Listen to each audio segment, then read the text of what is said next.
¿Qué tal amigos? Estamos aquí con un nuevo tema, el tema 2 del cuaderno de fichas de cuarto grado de fuentes históricas, esta vez sobre el tema de los primeros años de la República del Perú, los caudillos y el caudillismo. Empezamos con una breve introducción. Consolidada la independencia del Perú, se produjo en nuestra naciente república un ambiente político convulsionado, debido a todos los conflictos que habíamos pasado por la independencia. Las campañas militares habían ocasionado un vacío de poder, por lo que no existía una propuesta única que unificase a las facciones que se deseaban gobernar. Algunos historiadores dicen que en este proceso surgieron caudillos militares que fueron protagonistas de lo que se ha considerado el caos político de la naciente república. Justo este es el tema del que vamos a hablar hoy.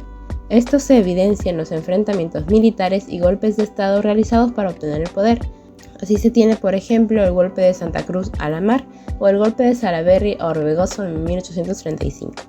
Ahora sí, vamos a escoger una pregunta histórica para responder al final. Tenemos dos: ¿qué estrategias y formas de actuar utilizaron los caudillos para detentar el poder político? Y ¿de qué manera las pugnas entre caudillos contribuyeron a la inestabilidad política de esta época? Empezamos con la fuente 2.1, una posición respecto al caudillismo. Una verdadera oligarquía se había apoderado del Perú desde su emancipación. La clase militar dueña del poder no permitía que ninguna otra ejerciera la soberanía. Básicamente, los militares estaban apropiándose del poder de nuestro país. El militarismo era el único medio por el que se podía medrar. Medrar significa mejorar de fortuna aumentando los bienes. En otras palabras, el militarismo era la única forma en la que se podría progresar o ser alguien en la vida. Y como era generar la idea de la nulidad individual para conquistar fama y fortuna, la aspiración general estaba cifrada en la carrera de las armas. La universidad podía elevarnos a la magistratura o al ministerio, pero para pretender la presidencia era necesario haber saboreado el rancho de la caserna. En otras palabras, era necesario o fundamental ser un soldado o haber sido soldado. Toda esta idea era porque ellos nos habían emancipado, o sea, ellos habían luchado por la independencia del Perú y solamente ellos tenían derecho a los puestos públicos. El Perú y sus rentas debían repartirse entre ellos. Por el hecho de que los militares fueron quienes nos liberaron o lucharon por nosotros para nuestra emancipación de la monarquía española, ellos se consideraban ya en el derecho de gobernarnos o hacer lo que ellos quisieran, sobre todo beneficiarse solamente por el hecho de ser militares. El caudillismo o los militares en los primeros años de la República. La ausencia de un sector social políticamente dirigente o hegemónico dio cabida al caudillismo, ya que no teníamos presidente ni nada, pues el Perú estaba en un espacio en blanco total. Entonces los únicos que se vieron en el derecho de agarrar el poder fueron justamente los militares. El ejército se volvió el gran elector. En 2 décadas se tuvo incontables guerras internas y al menos una docena de gobiernos. Ya antes de la independencia el caudillismo había sentado reales, o sea, ya se estaba empezando a formar. Los últimos virreyes fueron militares y algunos, como Abascal, lograron concretar un poder mayor del que fueron investidos. No se trató de militares enteramente apolíticos y simplemente movidos por intereses personales, sino también que hubo muchas ideologías como regionalismos y nacionalismos entre ellos. Detrás del personalismo hubo atisbos, que son básicamente como miradas de una dirección política marcada por el pragmatismo, básicamente lo que es una preferencia por lo práctico, por lo más simple o lo útil, que giró en torno a puntos básicos tales como la política aduanero-comercial y el fomento de la producción local, la amplitud de la participación popular en decisiones de la defensa de la soberanía, etc. Casi cada uno de los jefes militares vencedores, e inclusive los capitulados, se creyeron en el deber y derecho de conducir al nuevo país hacia su reforma. Sus programas políticos, aunque rudimentarios, subyacían a sus manifestaciones personalistas o de cualquier otra índole. Los caudillos estuvieron convencidos de su papel mesiánico en un país que sin ellos de seguro se sumergiría en la penumbra y el caos. Ya que no había otras personas o alguien más que pueda encargarse de gobernar nuestro país que recién había sido independizado, estábamos pues en medio de la nada, fueron ellos quienes tomaron, digamos, el mando, ¿no? Las consecuencias del caudillismo.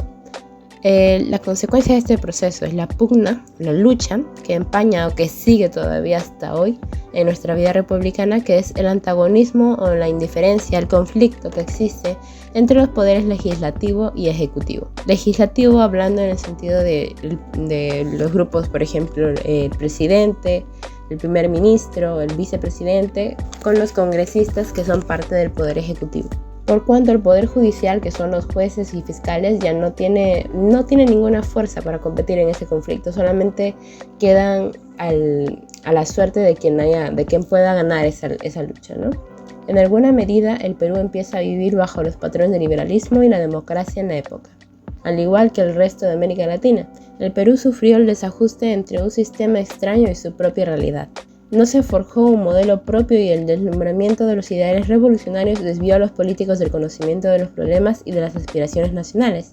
A la falta de experiencia, la gran falta de experiencia, se unió el desconocimiento del propio medio, y aún con todo el idealismo de los primeros años independientes no se pudo plasmar una organización permanente ni coherente. Se interponieron intereses personales y de grupo que contribuyeron a la miopía, o sea, la ceguera acerca de los requerimientos del nuevo Estado. En última instancia, lo que aparece como más genuino, a pesar de sus deficiencias, son los caudillos, los militares, pues es con ellos que se compromete el pueblo, aunque sin conseguir la permanencia definitiva en el poder, pues si bien sabían cómo conquistarlo por la fuerza, no eran capaces de retenerlo ni tampoco qué hacer con él por su falta de experiencia como administradores. En otras palabras, los militares pues llegaban a apropiarse del poder en ese afán de le quito el poder a uno, entro yo, luego me quitan a mí el poder y entra otro, así, que básicamente esos son los golpes de Estado que luego vamos a hablar. Lo que pasaba es que ellos sabían cómo apropiarse del poder, porque bueno, son militares, no saben cómo hacer esas cosas, pero no sabían cómo administrar un país creciente que estaba lleno de conflictos en crisis sociales, económicas y políticas luego de la independencia. Ahora sí, seguimos con las preguntas. ¿Cuáles eran las características de los gobiernos en los primeros años de la República y qué sector social detentaban el poder? Los gobiernos eran temporales, autoritarios y desorientados, porque no tenían experiencia. El sector militar era el que poseía el poder, porque los militares, después de todo el acontecimiento de la independencia, tuvieron sus privilegios, porque consideraban que era su derecho luego de haber luchado por nuestra independencia. Las fuentes presentan una imagen positiva o negativa de los primeros años de la República y por qué se produjo la inestabilidad política en el Perú. Las fuentes presentan una imagen totalmente negativa. La inestabilidad política se debió a la capacidad y capricho de los militares en asumir el poder si así lo querían, por medio de golpes de Estado y de luchas. Esto lo vamos a explicar luego.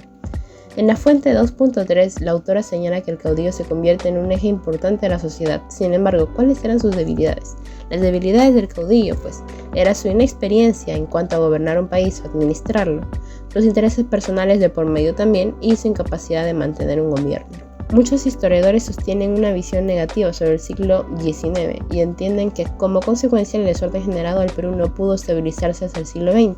Las fuentes presentadas presentan dicha perspectiva y qué afirmaciones del texto sustentan tu respuesta. Sí, las afirmaciones son: en 2 décadas se tuvo incontables guerras internas y al menos una docena de gobiernos. Por supuesto, aquí es una visión negativa.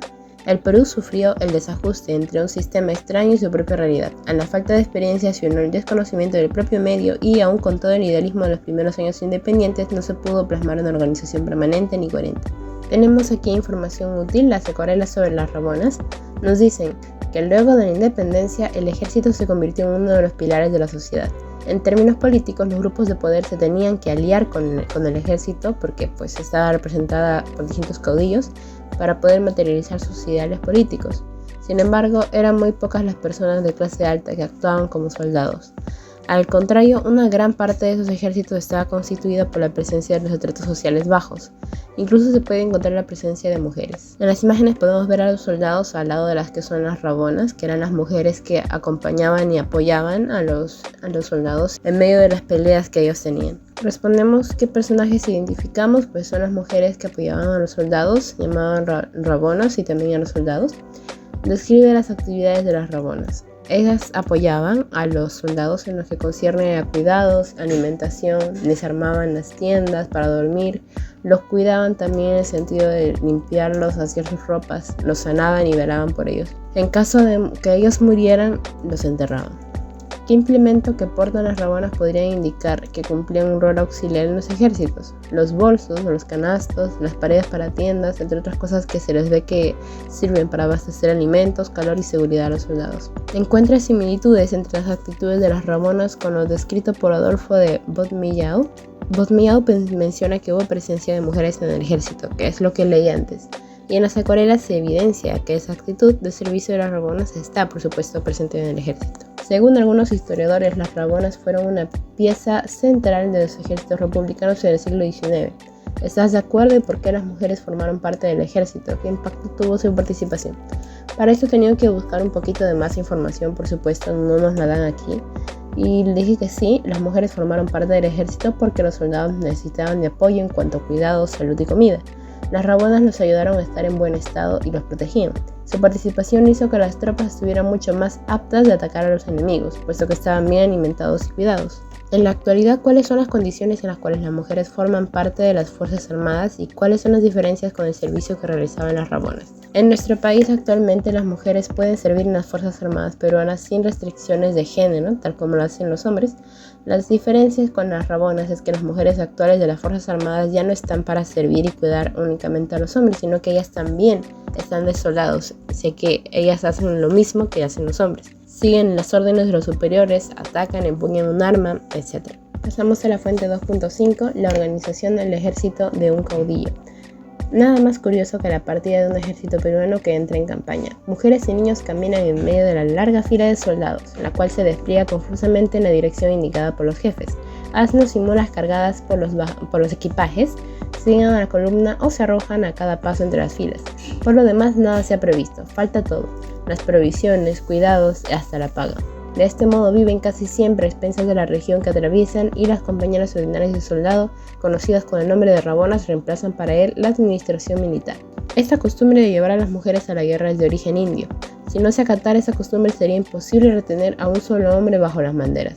Esposas o concubinas del soldado, las rabonas están con él en todas partes y lo siguen en sus marchas más penosas, llevando a veces un hijo sobre los hombros y otros suspendidos sus vestidos. Sí, incluso niños participaban en estos ejércitos. Se ha visto al ejército peruano comandado por el general Santa Cruz recorrer hasta 20 leguas por día entre las montañas sin que jamás lo abandonaran las mujeres. Esta perseverancia es en realidad notable. La rabona es, con todo, más bien la esclava que la mujer del soldado. Golpeada, maltratada muy a menudo, no toca ni siquiera los alimentos que ella misma ha preparado, mientras que su rudo compañero no tenga bien compartirlos con ella. Por dura y fatigosa que sea esta vida, la rabona parece hallarse a su gusto. Continúa allí trabajando o siendo sirvienta del ejército sin siquiera quejarse. Cuando el soldado entra en el cuartel, ella le sigue y aún allí se encarga de los cuidados domésticos. Si de nuevo se da la orden de partir, se pone alegremente en camino. La marcha de un ejército peruano escoltado por esas mujeres intrépidas se asemeja a una de esas migraciones de los antiguos pueblos indios arrojados de su territorio por las usurpaciones de la raza blanca. No son regimientos, son poblaciones íntegras las que un general peruano arrastra tras de sí. A partir de las fuentes, ¿cuál era la situación del ejército peruano y en qué información te apoyas para sustentar la respuesta? La fuente señala que al ejército le faltaba todo: provisiones, cuidados e incluso la paga. Según algunos historiadores, las rabonas fueron una pieza central de los ejércitos republicanos en el siglo XIX. ¿Estás de acuerdo? ¿Por qué formaron parte del ejército? Eso ya lo habíamos respondido antes. Sí, que las mujeres formaron parte del ejército porque los soldados necesitaban de apoyo en cuanto a cuidados, salud y comida.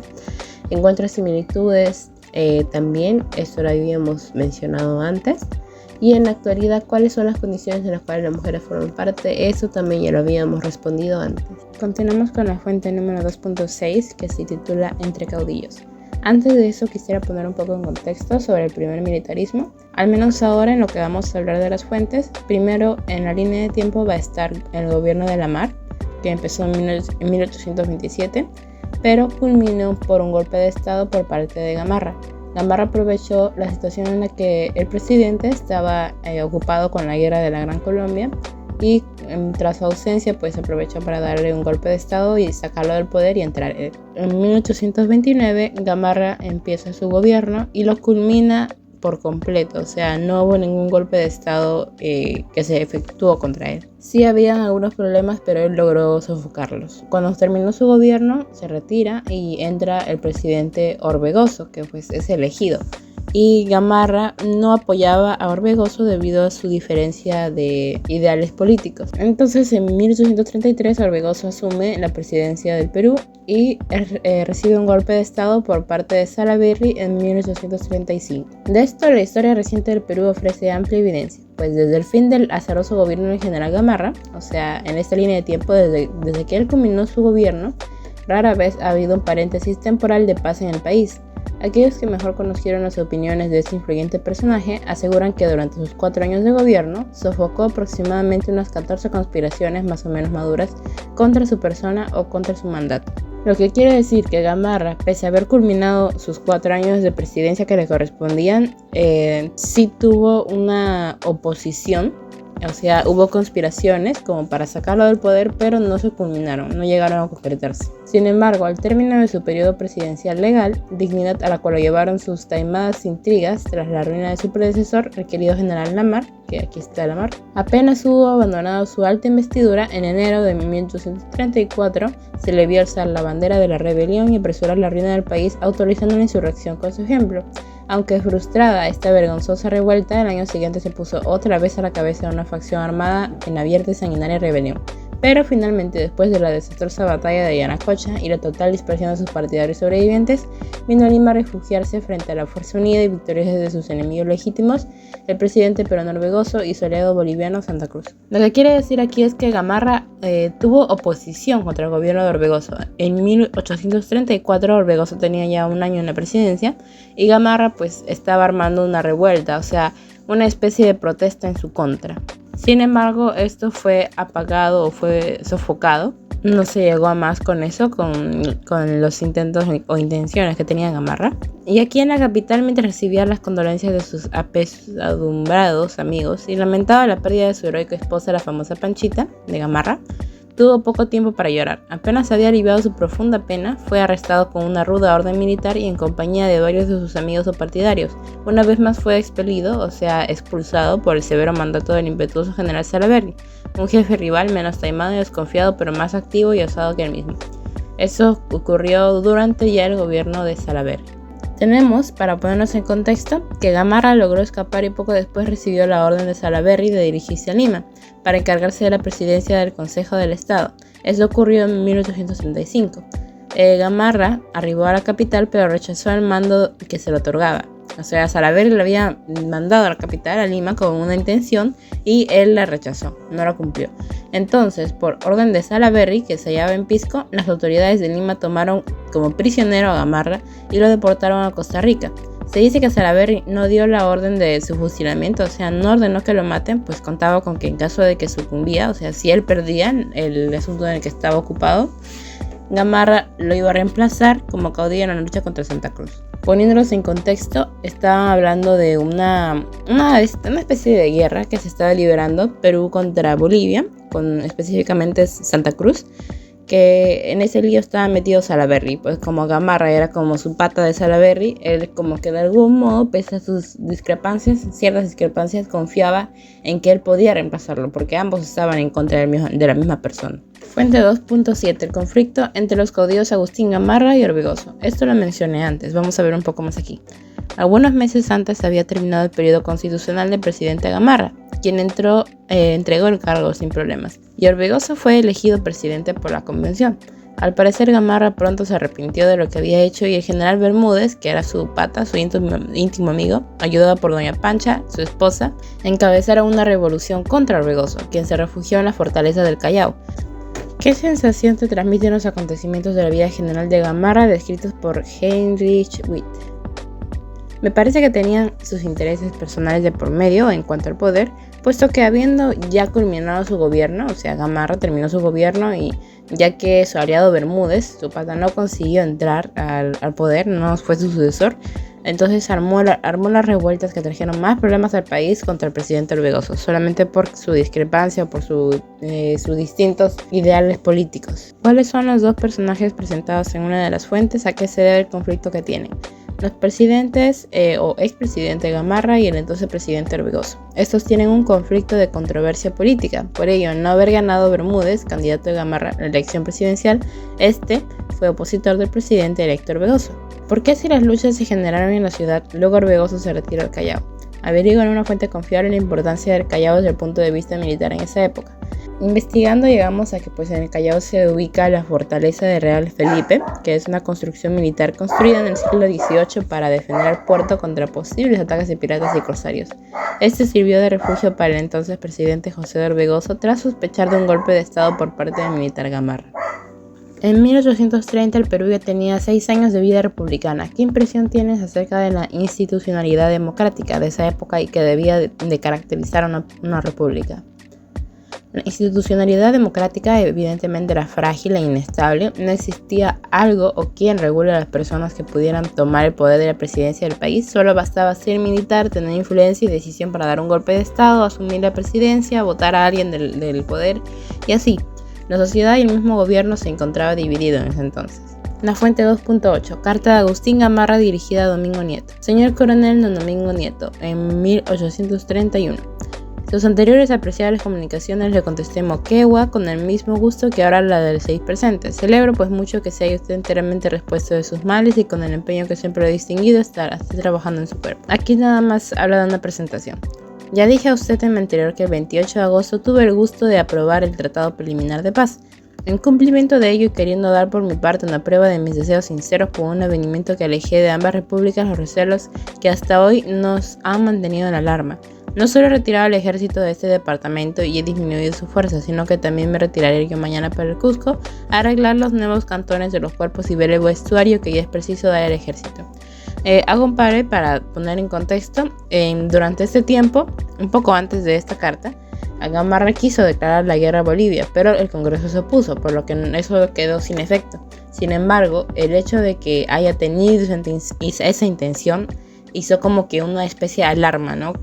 En Bolivia, y entonces se hablaba de una posible guerra. Por ello es que él trata de buscar la paz, ¿no? Diciendo de que ya, ok, vamos a estar todos tranquilos, así que, mira, ya me estoy retirando hacia el Cusco, ya voy a quitar al ejército de ahí para que haya paz, ¿no? Está buscando eso. Ojalá que el general Santa Cruz, quien gobernaba Bolivia, esté animado de los mismos sentimientos que nosotros y que de buena fe busque la paz, para que cuanto antes estrechemos relaciones fuertes y justas que hagan la felicidad de los dos pueblos y la gloria y engrandecimiento del Perú. Mientras se firma la paz definitiva es necesario estar en guardia y si no llega este esperado caso tendremos que sostener el honor y decoro nacional o dejar de existir. Está hablando de que en caso de que la paz no sea mutua, o sea que si Bolivia decide atacar, o sea, se olvida de buscar paz, entonces tenían que pelear, ganar o perder. La inmensa confianza que tengo en usted ha hecho que le nombre jefe de la primera brigada de caballería, compuesta de húsares y granaderos. Estoy pues seguro de que solo corresponderá a usted mi amistad, sino que también a la esperanza de que tengo de ver esos lugares con el brillo, moral y disciplina por los que merezcan ser mandados por usted. ¿Cuál es la intención de la carta de Gamarra Nieto? Eso lo expliqué un poco. Quiere expresar su búsqueda de paz ante la casi guerra con Bolivia, respaldando esta decisión con acciones que tomó directamente él mismo como presidente del Perú. ¿Cuáles son las pruebas que demuestra Agustín Gamarra para lograr este propósito? Pues menciona que no solamente ha retirado el ejército de ese departamento de Puno y ha disminuido su fuerza, sino que también se retirará él para el Cusco a arreglar los nuevos cantones de los cuerpos y vestuarios, que afirma ya es preciso dejar al ejército. Averigua en una fuente fiable el contexto en el cual se produce esta carta. ¿El contexto tiene relación con la intención de la carta? En información útil nos han mencionado eso. En 1831, año de la carta, Gamarra quiso declararle la guerra a Bolivia, pero antes de llegar a un enfrentamiento directo se llevaron a cabo conversaciones para evitar dicho conflicto. Como consecuencia surgió el Tratado de Paz, sobre el cual escribe Gamarra en la carta a Domingo Nieto. En el contenido de la carta se advierte un sentimiento de esperanza acompañado de una precaución. ¿Cuál es ese sentimiento de esperanza del autor de la carta? ¿Cuál es la precaución que señala que debe tomar? Gamarra espera que el general Santa Cruz, entonces presidente de Bolivia, esté animado de los mismos sentimientos que ellos para que busque la paz. Señala como precaución un posible caso en el que Bolivia no desista de la idea de una guerra y esta se desate incontrolablemente. Fuente 2.9, la carta de Orbegoso a Nieto. El contexto es aquí a Orbegoso como presidente del Perú. He demorado la salida del correo para avisar a usted cordialmente mi marcha, pero acá no se sabe de la convención. He determinado que yo no salga de aquí antes de jurar la Constitución. Por consiguiente, mi salida parece que no será antes de 8 días y tal vez de 12. No me queda pues más recurso que conjurar a usted, como le conjuro por su patria, que abra sus ojos de tal suerte que no se deje engañar por la perfidia, o sea, por la traición, por el bando malo. ¿Cree usted, mi querido amigo, que Escudero pensará alguna vez en algo que no sea ruinoso al Perú? El agente de Gamarra, el jefe de Estado Mayor de San Román, el español que peleó contra usted en Ayacucho y que ahora intenta regir los destinos del Perú como los ha regido antes, ¿podrá merecer la confianza de usted? Generar el sofocamiento de nuestra revolución lo han querido reducir a favor de la sedición. Aún insisten en los mismos plantes. Esa federación, esos tratados, esas garantías, todo tiene un mismo objetivo: a esclavizarnos. Gamarra y Escudero en el Perú o en Bolivia son lo mismo. Tal vez sería menos malo que estuviesen mandando. Yo no puedo escribir a usted tanto como quisiera y concluyo asegurándole que es tal mi convicción en cuanto a las intrigas de Gamarra acerca de usted que estoy resuelta en no permitir, mientras mande, que pisen Escudero ni San Román la tierra del Perú, sean cuales fueran las garantías que usted les dé. El corazón de usted, honrado y filantrópico, le hará tal vez una víctima, y yo, por la patria, por usted y por mí, debo salir al encuentro. Con 5.000 hombres, con la cooperación de la opinión y con la justicia, necesitaremos comprar la paz de Gamarra y de Escudero, con garantías a que ellos valen tanto como retrogradan el 2 de enero último. Aquí lo que quiere expresar Orbegoso es que, digamos, los malos de esta historia son Gamarra y Escudero y también su amigo San Román. Estos dos últimos, Escudero y San Román, quieren ingresar al Perú, pero él, por precauciones o por temas de desconfianza, no quiere que ingresen. Y le está advirtiendo a Nieto que no se deje engañar por ellos, porque ya anteriormente han demostrado que quieren hacerlos, según él, quieren esclavizarlos, hacerlos sucumbir ante su poder, y que por supuesto no buscan lo bueno o lo mejor para el Perú, solamente están peleando por sus propias intenciones. ¿Cuál es la intención de la carta de Luis Orbegoso? Tiene la misma intención que la carta de Gamarra, ¿y por qué? Esta carta fue más para advertir a Nieto que no se deje engañar por los opositores y que Orbegoso no iba a permitir que estos ingresaran a tierras peruanas. No tiene la misma intención como tal a la carta de Gamarra, porque esta está más hecha para advertir que para comunicar un mensaje de paz. ¿En qué se diferencia la búsqueda de paz de Gamarra con Orbegoso? Gamarra quería establecer paz tras casi iniciar una guerra con Bolivia, pero Orbegoso por su parte quería mantener la paz, mantenerla, no buscarla, advirtiendo lo malo que podría pasar y cómo actuaría él frente a ello. ¿En qué medida Orbegoso rechaza los medios de concertación como la solución a los problemas y por qué considera que un trato con Escudero y Gamarra sería contraproducente? Esta primera pregunta no he logrado responder de acuerdo a lo que nos han dado en las fuentes, pero buscando un poco más en la aplicación de Braille, un usuario llamado Ángel Thomas 3 subió esta respuesta que dice que Orbegoso rechaza los medios de concertación como la solución a los problemas debido a que considera que estos son métodos ineficaces y que solo sirven para debilitar al gobierno. Yo no he podido confirmar esta respuesta, o más bien dicho, no he encontrado esta información en las fuentes, pero ya que lo ha puesto y de algún modo lo han sellado como una respuesta válida, la estoy poniendo aquí, la estoy compartiendo. En la segunda pregunta, ¿por qué considera que un trato con Escudero y Gamarra sería contraproducente? Consideraba que esto sería contraproducente porque estos eran opositores y ya antes habían levantado una guerra civil por culpa de la diferencia de ideologías que tenían con Orbegoso. ¿Qué información de estas fuentes te permiten establecer que en los primeros años de la República hubo inestabilidad política y enfrentamientos por el poder? Bueno, la inestabilidad política y enfrentamientos se debían a los intereses personales de los caudillos. La fuente 2.3 nos comparte que, sin conseguir los caudillos la permanencia definitiva en el poder, si bien sabían cómo conquistarlo por la fuerza, o sea, dar golpes de estado y tal, no eran capaces de retenerlo o de permanecer siquiera en el poder, ni tampoco qué hacer con él, no sabían administrar el país, por su falta de experiencia como administradores. Fuente 2.10, las bases del poder de un caudillo en México.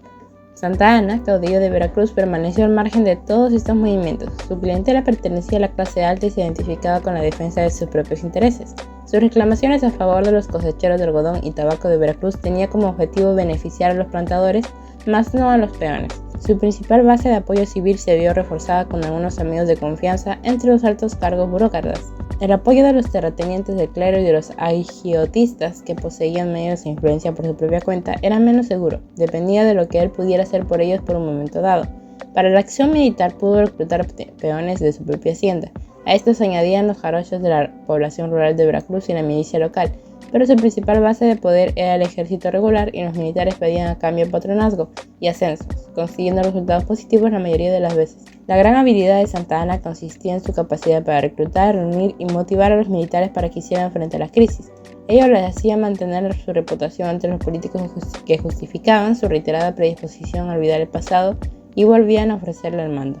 Santa Anna era considerado como el último recurso contra la anarquía, el último caudillo, el gendarme necesario. Como tal, se reservó para las empresas nacionales, dejando que los rebeldes campesinos les prestara atención a los caudillos regionales. ¿Cómo es que Santa Anna organiza su ejército y qué patrón sigue para ordenar sus fuerzas militares? Eso lo explicaron en la misma fuente. Para la acción militar puede reclutar peones de su propia hacienda. A estos se añadían los jarochos de la población rural de Veracruz y la milicia local. Su principal base de poder era el ejército regular y los militares pedían a cambio patronazgo y ascensos, consiguiendo resultados positivos la mayoría de veces. La situación descrita para México se asemeja al proceso que se vivió en Perú, señala semejanzas y diferencias. Sí, en ambos casos los caudillos buscaban obtener el poder del país, sin embargo la diferencia está en cómo pretendían obtenerlo y cómo organizaban sus ejércitos. El caudillismo militar que ejerció Santa Anna fue contemporáneo de los caudillos militares peruanos Gamarra y Orbegoso, pues obviamente en la fuente de la información útil nos comentan que el caudillismo ocurrió en toda Latinoamérica, lo que incluye a México contemporáneamente. Vamos a pasar las actividades de cierre.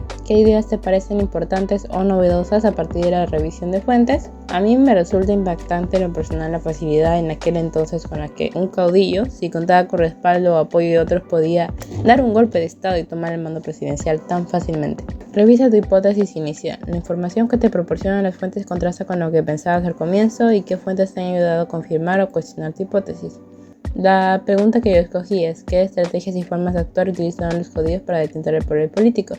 Mi hipótesis inicial era que esto se centraba en una especie de guerras para obtener el poder. Sin embargo, las fuentes revelan que lo que se necesitaba era tener influencias y apoyo de un grupo político que tuviera la suficiente capacidad o poder como para dar un golpe de estado al presidente en gestión y obtener así el mando presidencial. ¿Qué otras preguntas te surgen? La información con la que cuentas te permite responderlas. Me preguntaba qué es lo que sucedió después con el presidente Salaverry, y no pude contestarlo con la información de las fuentes. Investigué en fuentes externas y concluí que este murió tras ser condenado a ello al perder contra el ejército boliviano. ¿A qué conclusiones puedes llevar sobre el caudillismo a partir de las fuentes revisadas? Bueno, considero que el caudillismo fue la etapa más inestable políticamente en nuestro país, en tanto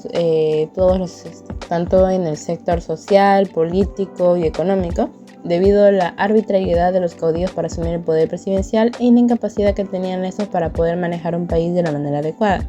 Ahora te invitamos a elaborar un texto a través del cual responderás a la pregunta que elegiste al inicio.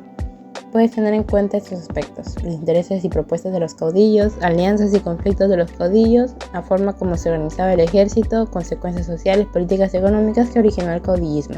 En base a esto yo he respondido esto, los pueden usar como una forma de orientarse más o menos cómo hacerlo. Como siempre yo he organizado de esta forma. Primero de título he puesto la pregunta: ¿qué estrategias y formas de actuar utilizaron los caudillos para detener el poder político? Contextualizándonos, los caudillos Orbegoso y Gamarra son quienes tendrán más protagonismo en esta parte de la historia. Ambos tenían ideales políticos distintos y como por supuesto cada quien desea dirigir el país de acuerdo a sus ideologías políticas, tras el fin del gobierno de Gamarra entró la presidencia general Orbegoso, en lugar del candidato de Gamarra que fue Bermúdez. Aquí estoy exponiendo los intereses y propuestas de los caudillos. Desde lo anterior mencionado, comienzan los conflictos entre estos caudillos. Gamarra conspiraba junto a otros miembros políticos importantes alguna manera de dar un golpe de estado a Orbegoso y entrar al poder nuevamente. Sin embargo, esto en su primer momento pudo ser anticipado y Orbegoso se refugió en la fortaleza de Real Felipe en el Callao hasta que la situación esté más controlada. Aquí he mencionado las alianzas y los conflictos de los caudillos para llegar al poder, y de paso estoy dando respuesta a mi pregunta. El ejército no solo estaba compuesto por personas de clase alta, quienes justamente gozaban de la capacidad de poder asumir el mando presidencial en algún momento, como los anteriores generales mencionados, sino también a personas de estratos sociales bajos, incluso acompañados de mujeres llamadas rabonas, quienes los acompañaban en las campañas militares al suscitarse alguna batalla. Esta es la forma en cómo se organizaba el ejército. Como consecuencia de todos estos hechos, hubo una gran inestabilidad política, principalmente por el hecho de que los presidentes no llegaban a durar en el mando, o si lo hacían, tenían manifestaciones tras de ellos que aumentaban la crisis en la sociedad. Estas fueron las consecuencias sociales, políticas y económicas que originó el caudillismo. Hasta aquí habríamos terminado, chicos. Espero que realmente les haya servido todo este material. He tratado de resumirlo y hacerlo lo más sencillo posible, ya que el tema es bastante amplio y algunas cosas no se mencionan aquí y se tienen que buscar en fuentes externas. Espero que les haya servido tanto como para aprendizaje como para poder ayudarles en la resolución de sus actividades. Nos estamos viendo en la siguiente actividad del libro, en tema 3. Y muchas gracias por ver el video hasta aquí. Compártelo si es que crees que les sirve a alguien más. Y nos vemos pronto.